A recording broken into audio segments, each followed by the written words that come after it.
Netflix kan næsten ikke gøre noget forkert for tiden og serverer det ene store hit efter det andet. Lige nu er det Bloodline, der trækker millioner af seere til. Serien er en blanding af et familiedrama og en krimi. We're a thriller, essentially. We are. This is a long-form thriller, and it centers around a family. So it's a very interesting crossover of dynamics, and that's what I would like to think separates us. Det sorte får Danny, spillet af Ben Mendelsohn, vender tilbage til familiens lille hotel i Florida, og allerede fra starten er der problemer. This is not going to be the fucking Danny show this weekend. I'm not going to do it this time, Dan. Okay, fine. Okay?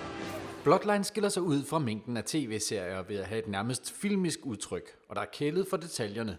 Noget skuespillerne dog ikke vidste, før de så første afsnit. We didn't actually see the show until we were like on episode 10, so we didn't know what we were doing, what we had, until the cast and the crew came together to watch 2 episodes in a movie theater, and it looked really good. So it did look filmic.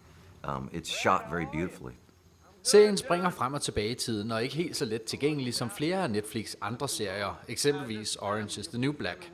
Men selvom der både er frem- og tilbageblik, er seriens ophavsmand Todd A. Kessler ikke bange for, at seerne falder fra, netop fordi serien er på Netflix. One of the great things about being on Netflix is that because all of the episodes are available, there is very little chance that someone will miss an episode.